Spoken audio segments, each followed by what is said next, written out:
Good morning, ladies and gentlemen. Here we are.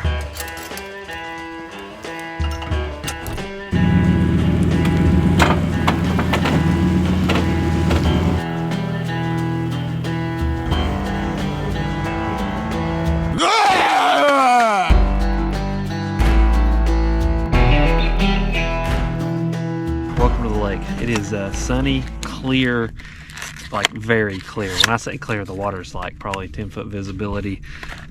There's zero wind and we're post front. And so the lake I picked today probably isn't the best lake for this, but here we are. We're about to send it. I'm just glad to be here. It's a beautiful day and I cannot wait to see what happens today. Just wanted to take a minute, talk to you guys, kind of tell you what's up. We got the boat in the water and we are about to send it. Just gotta make sure all our stuff's rigged up. We got everything tied we need to have tied on, and then let's go catch some fish.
There you go. Huh. Well, that was a bite. So I went and looked out deep for some fish. Didn't really find anything worth fishing for, to be totally honest with you. Water's 44 as we go back in here. I'm coming to the back of a creek.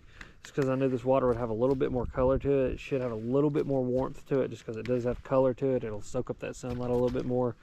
On these rock banks right here, again, looking for a little bit darker rock because it will heat up. You can actually kind of see the heat coming off some of this rock. And so these fish should move up here and want to eat something. I mean, you know, with it 44 like this, they're going to have to eat at some point during the day.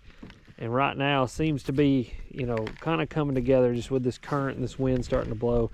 The wind was the big key for today. You know, when you are high bluebird skies like this on a lake this clear, no wind is not your friend. And so, yeah, we're going to keep fishing down through here. I really like, I may make another big run here in just a minute. There's another creek on the other end of the lake. Well, I wouldn't say the other end of the lake, it's the other end of where I'm fishing here. This is a very big lake. But the water should be a little bit dirtier down there. And if it is, then again, that water should be a little bit warmer. Then fish should be more active. But with this wind blowing like this, I think something like a crankbait or a jerkbait is going to kind of be the key to catching them. Because when the wind does get up, I have not mastered forward facing sonar enough to be able to like sit in the wind and catch them on that thing yet. So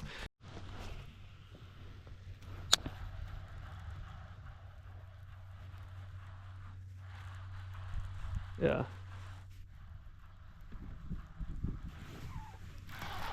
Here we go. Here we go. Here we go. Oh God, that's a freaking big one. Okay. Yeah. Oh my God. He's got a freaking choke too. bait up in here. There we go. Well, that came out of nowhere. And do you think he wanted it there, bud? Lord have mercy. I knew this little bit dirtier water back here would be the deal. Yeah. Well, there you go, guys. You think he wanted it? I was just reeling that thing and like lost it, and he smoked it. That's what I'm talking about. Nice little fish. He's not a giant, but it's a good way to start. We've not been biting. We got that one bite on the jerkbait there, and then switch back over the money badger, and that dude ate. And I mean, he wanted it too. Heck yeah. All right. Well, that's a piece of the puzzle. I'm on the phone with Bethany. You can't hear her, but she just asked me, do I catch anything? Do I catch a fish on anything other than the money badger?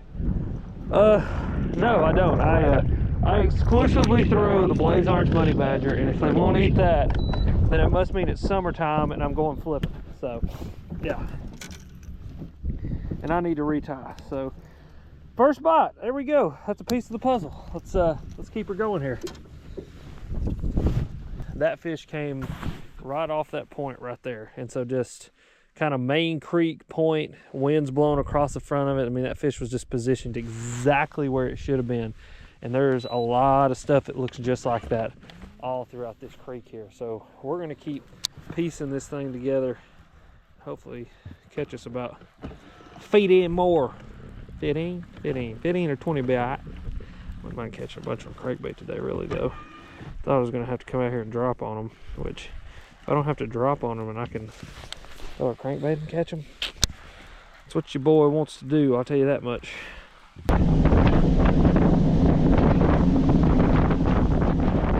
Alright guys, so we ran back out to the mouth of this pocket that I was fishing the back of, and we're going to fish our way back into where we were just at.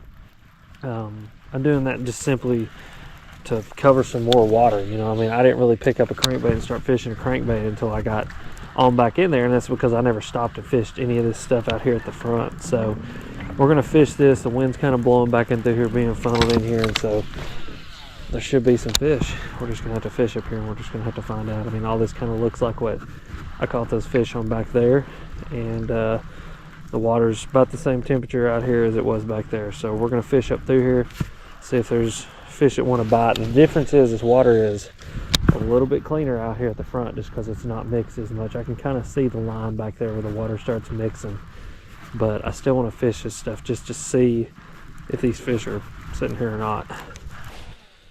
That's crazy.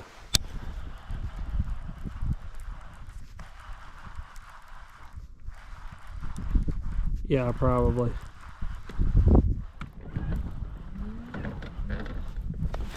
There we go. Hold on. Another spot. That's hilarious. Those spots are even like that. Alright, sounds good. Alright, well there you go, guys. Little wee fat spot. I fished 4 other points that looked just like this and didn't get a bite. That dude absolutely cranked it though. I thought that fish was so much bigger than that just because in their spots though, there's little mean buttholes. But yeah, there's a little fat one. It's fun though. This is weird though. I mean, you fish and you fish 4 points that look just like that, and for some reason are on this one point. I've never understood that. Like, I've never understood what makes certain fish sit certain places and why things that look exactly the same, they want to be on one and not the other. It's hilarious. But there's 3 bites on the money badger, so it's good. It's good. We're gonna keep piecing this thing together. GoPro, stop recording. 6.5 hours later. This is maybe once in a lifetime. I mean, it's the first time it's ever happened to me. But so we're getting off the water. A couple reasons. Number one, we caught those few fish that we did the day on the crankbait. The wind has completely quit blowing. It's dead calm out here. You know, we have to drag a Ned rig or a jig or something like that. But we had a chicken die. We had something killed a chicken. We could not figure out what killed the chicken, but I think we figured out what killed the chicken. Bethany saw something had burrowed under a doghouse that we have in there that the chickens like to get in when it rains and stuff like that, and they kind of sleep in there sometimes. And there's a big rat under there. And so either the chicken and the rat got into it and the rat killed the chicken, or the chicken actively killed the rat. I've never heard of rats doing that. But needless to say, we have a rat problem. And so Alex is going to go solve the rat problem, and you're coming with me. And I cannot wait. I know this is the Alex Red Fishing channel.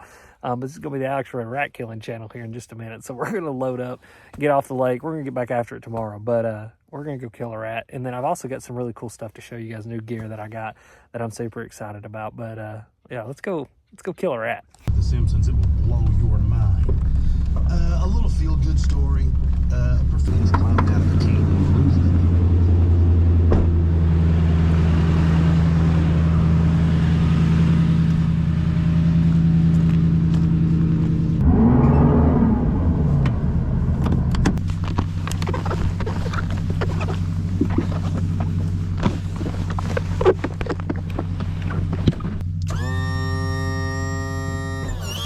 All right, boys and girls, here we go. We've made it to the house. Let me just tell you, it has been one of those days. It's been one of those days where you just need to shoot something with a shotgun. And so we're going to go shoot something with a shotgun. Now, this may get me demonetized. I don't know. I really don't care. As long as you guys don't report it, I don't think it matters. But even Mom showed up for the show.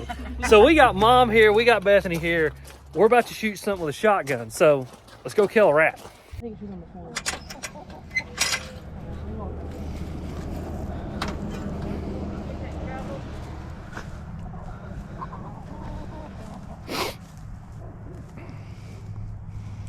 Betsy, where was it at?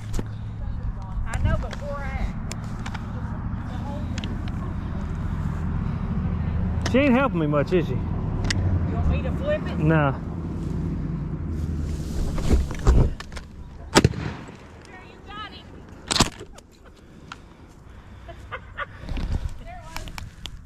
There it is.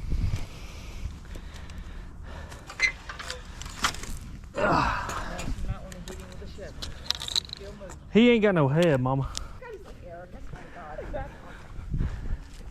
Hold that for me, Mother. Thank you. Yeah, we came home yesterday because my mom figured Oh, right. and we came back yesterday. Sure, She by came back looking yesterday what's after work going and she said, one of your chickens is in the doghouse dead. Thank God you got her before she had babies. Yeah, she ain't got a head no more. All right. Bingo.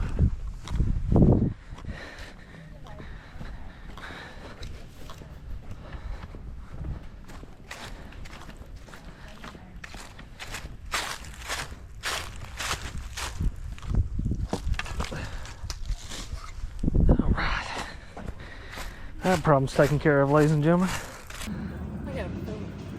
I was trying to get Well, you should send that to Eric. yeah, that's not coming off there. Where's the other piece at? Oh yeah, there's a little bit more, and then there's some behind the doghouse too. Here you go. That's what I'm talking about. Can't wait for things like that. You just gotta kill them.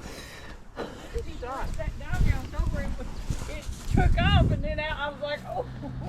Well, We should there's a rat and boom. I was like, There ain't a rat no more. I'm not a country girl. welcome to it. There it is.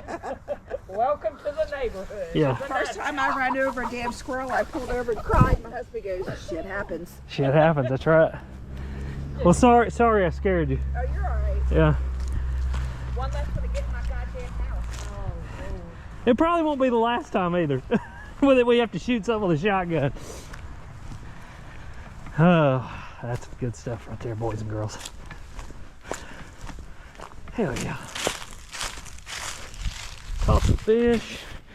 Shot something with a shotgun. If that don't make you feel good, I don't know what does. Boys and girls, is there anything funner than shooting something with a shotgun? I don't think there is. I mean, well, I say that. So some of my favorite things in this world are my wife catching fish and shooting things with shotguns. And so today I got to see my wife go fishing and shoot something with a shotgun. And so my day is very fulfilled, to say the least. Even though the fish weren't biting great today, we went out there and the day was one of those days that I knew that I was going to need some wind. And that wind got up right in the middle of the day and we were able to catch some fish. But outside of that little time period, we just didn't catch fish that well. And the main reason being is because the lake that I was on was extremely clear. You're talking 10 to 15 foot visibility. And on a bluebird sky day like today with 10 to 15 foot of visibility, those fish can see everything that's going on and they're very wary of things that aren't real.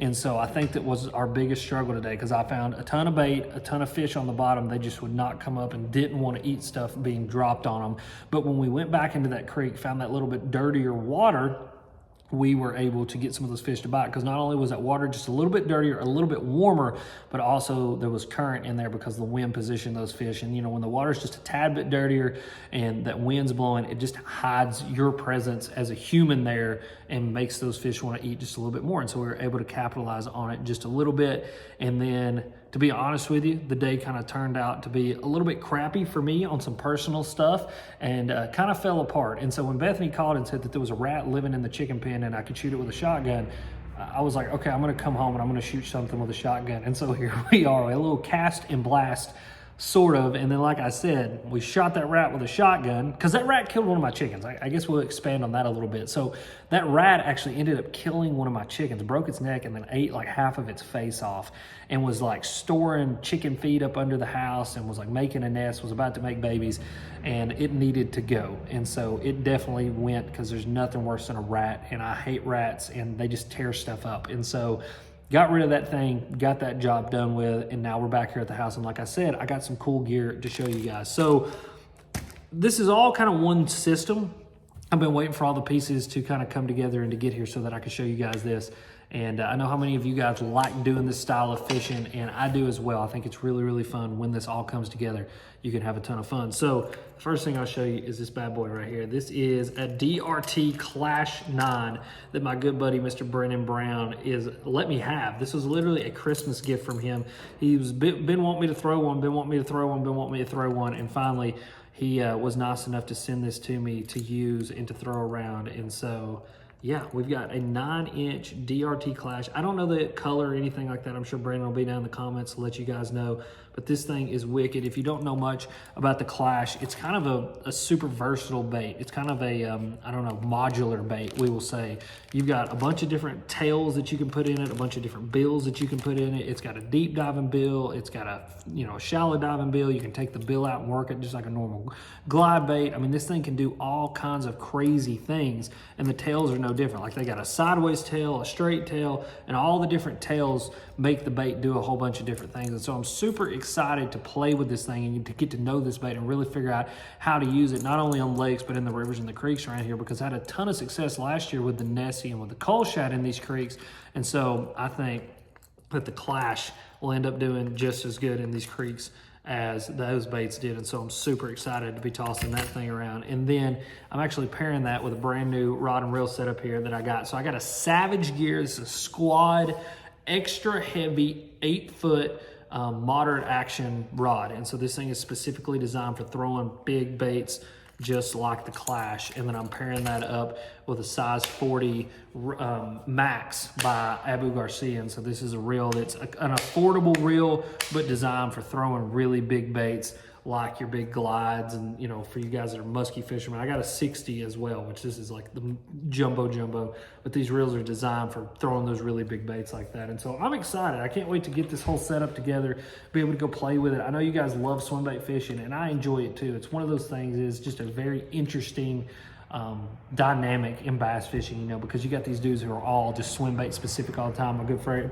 Mr. Brennan Brown Bait Company, is the same way. Like, I don't think he owns anything but big swim bait gear and casting gear and stuff like that. But yeah, I knew you guys would want to see that. I want to share that with you guys. I know you guys love stuff like that. And yeah, that's a very long rod. And I have to remember that when I have 10-foot tall ceilings and I'm 6 foot tall, that I can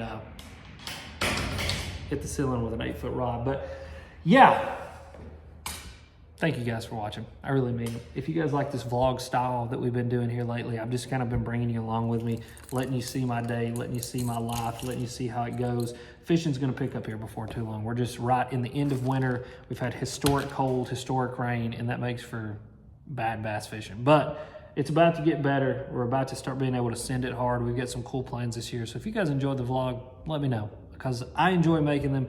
I think you guys enjoy them. And yeah, as always, you guys are sweet, and thank you for watching.